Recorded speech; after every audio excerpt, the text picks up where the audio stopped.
Awesome. Anyway, thanks for coming on. Appreciate the chat. No, that's all right. Good job with the run. Hey, it's mad. Thanks. No, yeah, it was a fun time. um, Yeah, was it all right? yeah. No, I mean, I did it because I got these sandals recently, like last month, and I've been running in minimal shoes of all kinds for quite a while. Yeah. And I hadn't found any sandals that really worked well for me. Hmm. Like in terms of being able to run for a long time without getting any kind of little hot spots or anything like that. Yeah, Um, right. but these ones did, and I started running on trails in them, and I'm like, this is so much fun. I'm just going to keep doing it. So Yeah. yeah, the Beerwah Marathon is not like a high profile. It's a pretty low key, like local event.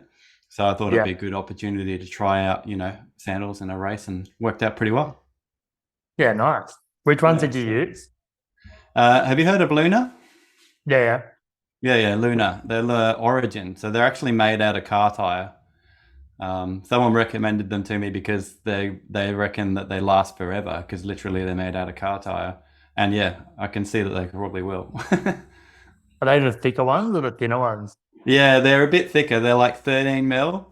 So, Oh, yeah. because a Yeah. trail marathon, it was pretty rocky. You want like good amount of, I run rocky trails. I don't know if you've ever Yeah. run trails in Queensland, but they're pretty gnarly trails. So yeah, you want a Yeah. little bit of foot protection on them. So, Yeah, right.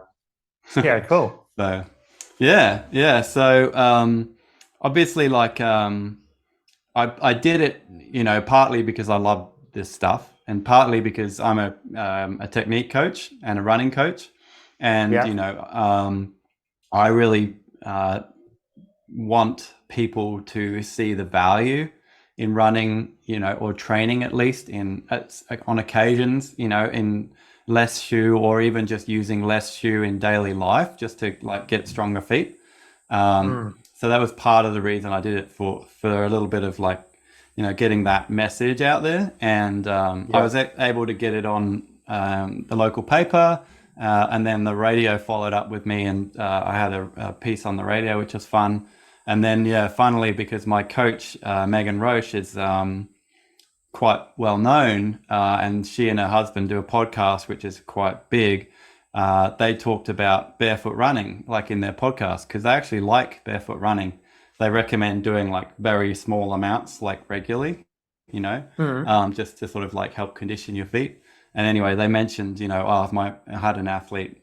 They didn't mention my name, but they said I had an athlete that ran in this marathon in Sandals, and David's reaction was pretty strong. Like he was like, "What the fuck are you doing?" Oh, really? Yeah, because I Wasn't know. he Sorry. wasn't in on it? He wasn't keen? No, he's very not like they're very not for minimal shoes in general. Yeah, You know, right. even to the point of ultras, which I don't necessarily consider minimal. Do you know ultras shoes? Yeah, I put ALTRA. heaps of people in them. Yeah. Yeah. Because they're a shoe in the traditional sense. They've got a bit of padding underneath them, but Mm. they're completely flat, and they've got that wide toe box. So um, they don't even understand, why would you do that? Why would you want to wear like a flat shoe with like a big toe box? It doesn't make sense to because Yeah, it's not right. traditional. So yeah, so there's a lot of that sort of, I think that that's a common conception, Mm. perception among runners. Like you need Yeah. you need like this sort of like base of support. You need to have all this technology in it, and my sort of counterpoint is that you really don't, as long as you can get your feet working properly. So Yeah, yeah, so definitely. I thought it would be good to talk to you because you work with feet every day, but you obviously also have the sort of the your view from both angles, right? So you've probably done the podiatry thing in the traditional sense, like with Yeah. orthotics and stuff, and then you've also now come to the other side of the thing where you give people more like strength and try and get them out of orthotics. Is that correct? 100%. Yeah. So why, yeah, so why would you not like get people in orthotics? I mean, not necessarily orthotics, but why do you want to get people to not rely on support in their shoes, for example? Well, the feet are no different to any other body part. They're full of muscles, tendons, ligaments, nerves. But for some reason along the way, they've been treated like you would not brace another part of the body just to try and prevent a problem. Mm-hmm. Do you know what I mean? Like, or if you have an issue with your neck, your back, your arm, you would try to rehabilitate it before you would, think of bracing it or putting a cast on it, unless it was obviously, really needed. Mm-hmm. But for some reason, the feet have been treated differently. So for me, through a lot of my own experiences, my own issues, I went down a path of trying to fix my own stuff. Mm-hmm. And it came to the realization that we're not treating feet or honoring them, like other body parts that can be strengthened and made more functional. And when I started to do that with myself, I found that it actually worked really well. A lot of my issues I had started to go away, but I also found that I was more connected to the way I was walking. Had much more awareness around issues as they popped up. I started doing that with clients, and I just find it works for most people really well. Like as soon as you start, getting the right mobility, the strength, the stability, the technique, get some proprioception back in the feet, it not only works at a foot level, but it works right up through the hips and even core. Mm-hmm. Yeah, it's so that's a couple of interesting points that I wanted to talk to you about. So, the majority of people that come to you, are they coming to you with foot pain in specifically, or they have pain in other areas of their body? People who don't know what I do come with foot pain. Yeah. Typically, like I'm a podiatrist, they just know I'm a podiatrist. It might be local, and I'm just a local, guy, and they just come in with foot pain. Mm-hmm. But majority of my clients come from all over. They kind of have heard of me through someone, or have seen something, that they know what I do, basically. Yeah. And some of them will come with foot-specific pain. Others will come with like an array of issues from hip, lower back, all sorts of stuff. Knees are a big one. And then I get people that just come for assessment. They just want to see how they're moving, how they can improve their movement, how they can reduce, either their risk of injury or improve performance, improve balance. It kind of depends how much the person knows about what I do and what they're trying to achieve. But I wouldn't say it's just foot anymore, for sure. Yeah. And, when you look at the average person's foot, and what they wear, like, how do you see that in terms of like functionality compared to what you would like to see in terms of people's feet? As in what shoes they're wearing? Well, like in terms of, what shoes they're wearing and how well, their foot works. Well, most people are wearing traditional shoes. Yeah. Like raised heels, tight toe box, stiff rigid sole, excess cushioning. Each of those features I can talk an hour about. Like they destroy feet. They weaken them. They change the biomechanics, the neuromuscular patterns to the brain. Mm-hmm. So a lot of the movement patterns that I see are common patterns that have been created normally from external sources like footwear, clothing, excess sitting. But there's pretty common themes in our society that change how we move. Shoes are a big one. They're a huge one that kind of disconnect us from our feet. And then as far as how I'd like to see those people move, the common themes are they really lack propulsion. A lot of people have a really passive gait Mm, or walking pattern, in that it's just how they just walk because they can walk, and their body's taking the path of least resistance, mm, versus an active gait where people have um, more active propulsion. They're using things like their big toe, their foot, their posterior chain, like hamstrings, glutes, mm-hmm, core's active. They're breathing properly. They're mm, actually more engaged and active through that walking pattern. So the whole chain's engaged, which keeps things nice and stable. mm, Um, that's what I'd like to see people walk. That's what we aim to achieve. A lot of people, they put their time and effort into exercises and drills and technique drills, can achieve that. Um, some people struggle more because of mobility issues. Like, you obviously need the right mobility to create the right stability. Um, working on mobility is a big part of what I do as well. Some people have a lot of structural changes. They've got a lot of arthritic stuff going on that you would never get them back to a perfect alignment. mm-hmm. But you get as close as you can and get them as functional as you can. And even if you get them 50% better in their functional movement, they feel a million times better. Yeah, yeah, yeah. No, it's interesting you say that because I think obviously like with the technique coaching I do specifically for running, the most of the people who I see are already healthy and able to run, quite Mm, well. But they don't have that connection of, like you were talking about with the gait and like that propulsion, right? There yeah, it's more like it's kind of like that front part is the only part they're using. Do you know what I mean? So yeah. lifting and placing your feet in front of you and not actually getting the push off. And yeah, it's only been more recently that I've really made that strong connection of it's the foot that is like the one of the key pieces in that whole chain, right?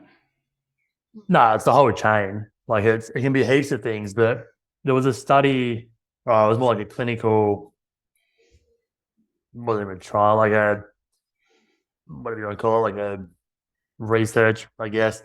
It wasn't published. It was up at the local uni here some years ago. They got some pressure platforms in, Hmm. and they're not barefoot advocates, like, by any means. Okay. They got me to do some teaching up there a couple of times with what I do with exercises.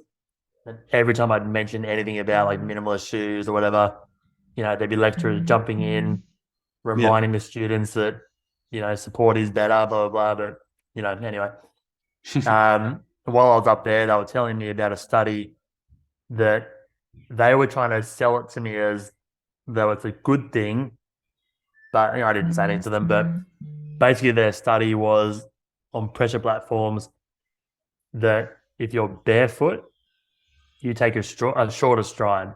That you had Mm, heaps of participants in there from all different walks of life and genders.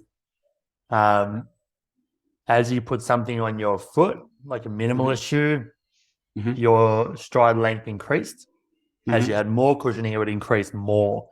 mm, So a lot of people who are been stuck in traditional shoes for a long period of time, or maybe been a young child learning to walk in traditional shoes with cushioning, their stride length is going to be longer, which mm, means they're normally striding out more, which is mm. more that flexion. They're not getting the extension they need.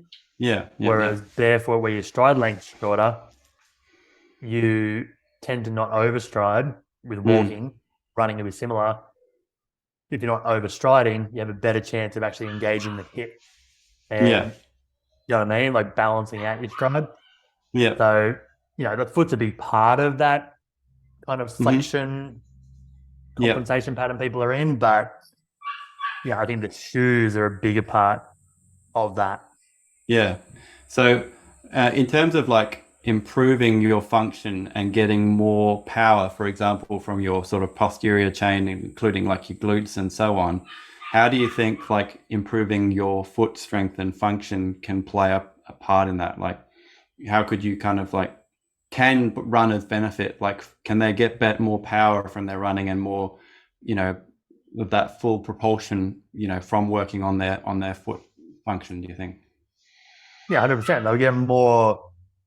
Well, you get more power. Like the glutes are they're the core of our posterior chain. They're huge. Yeah. They're designed for propulsion. That's what they are. So Yeah. if you start using them, you're going to get more power and propulsion anyway. Yeah. But more importantly for running, it becomes more efficient. Hmm. So the more efficient you are at anything, the quicker your recovery is going to be, the longer you'll be able to run with less effort. You'll have, you'll be like burning through less, um, energy to achieve the same, mileage as the guy next to you is there constantly in flexion and using smaller muscle chains to try and achieve the same thing. It's like driving a Ferrari against a Camry. It's like you can both achieve the same thing, Yeah. but the Camry is going to burn out a lot quicker trying to go in a race, full Yeah. speed than the Ferrari that's using more cylinders and it has more power. So if you're using your body in a way that you have more cylinders firing with that posterior chain, you're going to be faster, you're going to be more efficient, you're going to have like less burnout, you'll recover quicker. So there's Yeah. huge benefits to doing it, but it just takes time and yeah, going through like retraining your gait. Yeah. But I think, one of the things that I try and point out is it doesn't have to be all or nothing. And for me, in the industry, there's just a complete lack of awareness and attention to even the idea of it. It's like, flossing your teeth. You don't have to do like floss your teeth all day, every day. You just have to do a little bit consistently. So Yeah. if people would just agree to the idea that, oh, actually, I can see that if I strengthen my feet, I'll be able to run better. If I learn how to sort of connect all the pieces from my foot all the way up to my glutes together through practice, even if it's just 5 minutes a day or a small amount, that it's going to benefit me in the long run and it doesn't have to be that hard. 100%. It doesn't have to So, be. But then the thing is, if you want to be changing like gait patterns, it's like anyone can start with small amounts, yeah. but it's like saying, I want to get fit and healthy. And, you start going to the gym, then you come home and just eat crap all day. Like it's going to be a much longer journey. True. You know what I mean? And it's kind of a little bit counterintuitive. Yeah. Whereas doing little bits of short barefoot runs and trying to activate these muscles, but then going back into a traditional raised heel shoe with excess Yeah. cushioning, you're not going to have the same benefits as if you, start. I'd personally probably rather see people do less barefoot running, Yeah.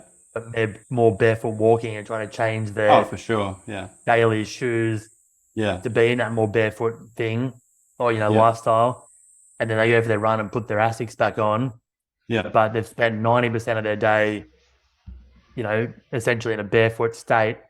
Yeah. Yeah. Yeah. They run. Like I'd rather see that than just doing Yeah. a barefoot run, and then the rest of their day is in a traditional shoe. Yeah. So if you had your average runner, who said, I want to, reduce the amount of, foot soreness I'm getting or the knee pain, or, I just want to be more efficient. Like, what would your sort of general approach be? Like, what would you recommend that they do? Well, to make them run better. Just to make them more efficient in terms of their movement. Yeah, I think that would have a positive impact on their running. For me, a lot of it's like I assess. Like I do a lot of gait assessments, so there's no one size fits all normally. Yeah. I'd be assessing to see, is it a mobility issue? Is it a strength issue? Is it a neuromuscular issue? Like in that it's just the timings off. Some people have the right strength, the right mobility, but then it's a disconnect between the brain and the body in that it's not firing things at the right time. You got to work out what's the underlying dysfunction as well to be able to help them move forward in a more efficient way. But if it was a one size fits all approach, then yeah, it's strengthening your feet, strengthening your hips, going through drills that help with like hip extension, um, and then even just basic things like getting out and walking on the grass, you know, daily to get more proprioception in your foot, Mm. um, to start to feel and get more awareness around what your stride feels like Yeah. as well Yeah. is huge. Then you got all the grounding benefits to that as well. But Yeah. Yeah, yeah, I mean, the thing that I'd like to see, for society in general is just like more people, even like my in-laws, like I've got 80-year-old in-laws, and I know that they're pretty good, like they're pretty active, but some people are very resistant to not wearing shoes. And mm, you can see it especially in older people as they get older, they walk around more and more hunched over and more only moving their feet in front of them, and they kind of just get this tiny mm, little shuffle. Whereas if yeah, everyone was a bit more conscious of, using your full, functionality and actually start maintaining that ability to use that propulsion from your backside and getting that even stride, like I think mm, everyone would be better off for it. 100%. I do. Yeah. Well, not so much lately because of the way the world's gone, but I used to do a lot of seniors workshops down here where I live. Like just in the clinic in my gym next door, we just do put groups through about 4 or 5 weeks, and it was all based on that, just working on that posterior chain balance, and all of them felt huge benefits. Really? Oh yeah, balance. Like we do balance testing before and the start and the end of the 4 or 5 weeks, whatever we're doing at the time. Um, and within that short period of time, like matter of a month, it would change dramatically. And some of these people were on walkers and were able to then, balance on one leg and take their hands off their walker.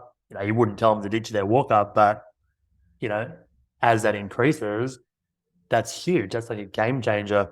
Having more balance on one leg when you're, elderly and you're starting to use the posterior chain, that's huge Mm. for How much falls work were risk you doing with them, like on a weekly basis?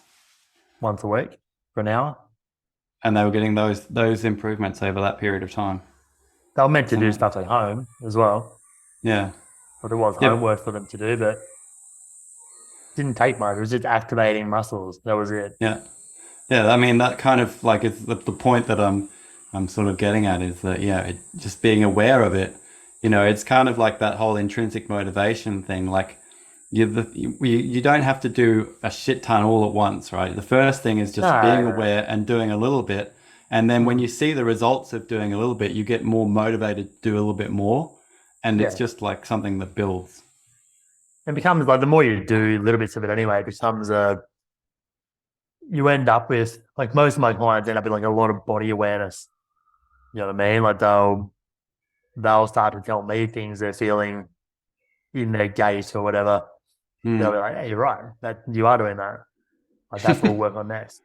But they Yeah. start to feel like and it may be something I haven't brought up because it wasn't you know at the forefront of what we need to work on right now. But then they start to feel these things, and it's like pretty cool when they start to verbalize what's going on. You don't have to tell them anymore.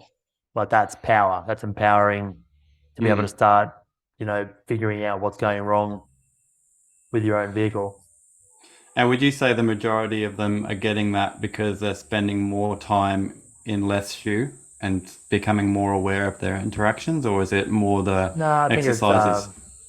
yeah, I think well probably a combination of both. Um, I think the more they go through exercises that puts them into positions that I guess reminds them of where they can be more stable and how they can activate different things, that's the brain starts to use those muscles again. Yeah, okay. So Yeah. specific exercises that are sort of retraining their movement patterns. Yeah, it's all movement pattern work. That's what I mainly do. Yeah. Oh, that's Yeah. amazing. Yeah. No, that's I have to awesome. run in a minute, mate. I've got someone Yeah, exactly. But flanking I me, but appreciate that.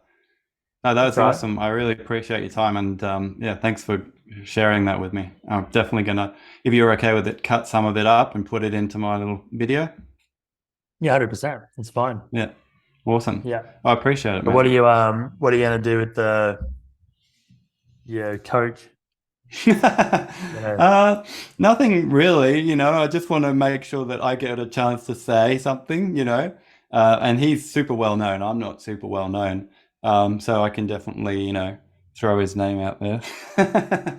um, but yeah, just, provide a counter point of view that, it's not crazy to run around in minimal shoes, and it's not crazy to have flat shoes and all that stuff. Like, there's nothing wrong with it. The funny thing is, like, I've recovered better from this marathon than any marathon I've done previously, just because, like, I was being more efficient with my movement. Well, and one of the things with especially trail running, our body needs variation, Yeah. right? That's what our body's designed to do. Yeah. So whether it's sitting all day, whether it's being at a checkout, just doing something, the same movement all day, you're going to get repetitive stress syndrome to some extent from doing the same thing all day, like sitting your tight hip flexors.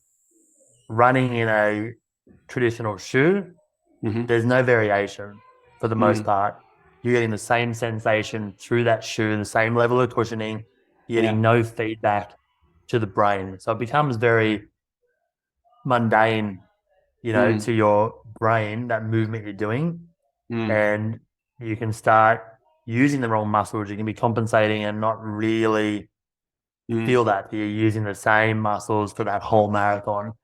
Whereas being in a minimal shoe, sandal, you'll be getting constant feedback. Like you said in your email, you'll have more awareness around what the next step is, because you want to make sure you're not going to step on something that's going to trip you up or injure you. So you Mm. tend to be a lot more aware of your run or walk when you're in a minimalist shoe or barefoot as well. So that constant variation then means you'll be using a lot of different muscles. You'll be getting a lot of feedback that reminds the brain and tells the brain when to be switching things on and off.